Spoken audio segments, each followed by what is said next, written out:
ഇന്ന് നമ്മൾ സംസാരിക്കാൻ പോകുന്നത് ഓട്ടിസം സ്പെക്ട്രം ഡിസോർഡറിന്റെ 3 പ്രധാനപ്പെട്ട ലക്ഷണങ്ങളെ കുറിച്ചിട്ടാണ്. അതായത് 1 വയസ്സിനും 3 വയസ്സിനും ഇടയിലുള്ള കുട്ടികൾക്ക് ഓട്ടിസം ഉണ്ടോ എന്ന് തിരിച്ചറിയാനായിട്ട് നമ്മൾ ഈ ഒരു ലക്ഷണങ്ങൾ മനസ്സിലാക്കിയിരുന്നു കഴിഞ്ഞാൽ അത് സഹായിക്കും.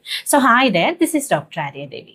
ആദ്യത്തേത് ജോയിന്റ് അറ്റൻഷൻ ആണ്. അതായത് നമ്മുടെ കുഞ്ഞുങ്ങൾ നമ്മളോട് വാക്കുകളൊക്കെ യൂസ് ചെയ്ത് കമ്മ്യൂണിക്കേറ്റ് ചെയ്ത് തുടങ്ങുന്നതിന് മുന്നേ തന്നെ അവർ ഇമോഷൻസിലൂടെയും ചില സൗണ്ടുകളൊക്കെ ഉണ്ടാക്കിയും അല്ലെങ്കിൽ ഫേസിൽ പലതരത്തിലുള്ള എക്സ്പ്രഷൻസ് ചേഞ്ചസ് ഒക്കെ ഉണ്ടാക്കിയും ഒക്കെ നമ്മളോട് കമ്മ്യൂണിക്കേറ്റ് ചെയ്യാറുണ്ട്. അതായത് 12 മാസമൊക്കെ ആകുമ്പോൾ നമ്മൾ കുഞ്ഞുങ്ങളെ ഒരു കാര്യം ചൂണ്ടിക്കാണിക്കുകയാണെങ്കിൽ കുഞ്ഞ് ആ ഒരു കാര്യത്തിലേക്ക് നോക്കിയിട്ട് നമ്മുടെ മുഖത്തേക്ക് നോക്കുകയും നമ്മുടെ മുഖത്ത് എന്താണോ എക്സ്പ്രഷൻ വരുന്നത് അത് തിരിച്ച് അവരുടെ മുഖത്തേക്ക് വരുത്താനായിട്ട് ശ്രമിക്കുകയും ചെയ്യാറുണ്ട്.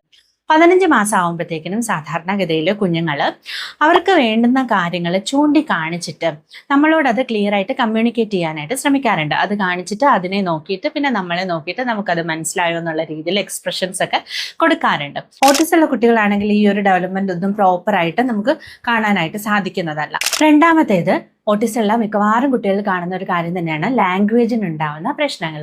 സാധാരണഗതിയിൽ കുഞ്ഞുങ്ങൾ സംസാരിച്ചു തുടങ്ങുമ്പോൾ അച്ഛ അമ്മ എന്നൊക്കെ ആയിരിക്കും ആദ്യം പറയുന്നത്. അതിന് ശേഷമായിരിക്കും സാധനങ്ങളുടെ പേര് പറഞ്ഞു തുടങ്ങുന്നത്. പക്ഷെ ഇവിടെ കുട്ടികൾ ചിലപ്പോൾ സാധനങ്ങളുടെ പേര് പറയുന്നുണ്ടാവും, പക്ഷെ അച്ഛ അമ്മ എന്നൊന്നും വിളിക്കുന്നുണ്ടാവില്ല. ചിലപ്പോൾ അവർ സ്ഥിരമായിട്ട് കേൾക്കുന്ന ഒരു വേർഡ് റിപ്പീറ്റഡ് ആയിട്ട് ഇങ്ങനെ പറഞ്ഞുകൊണ്ടിരിക്കുന്നതായിട്ട് കാണാം.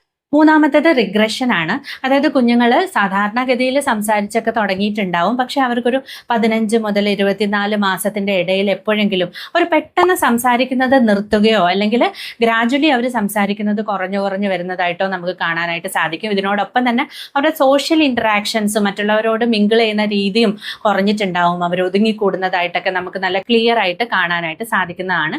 ഇതിന് നമ്മൾ പറയുന്ന പേരാണ് റിഗ്രഷൻ.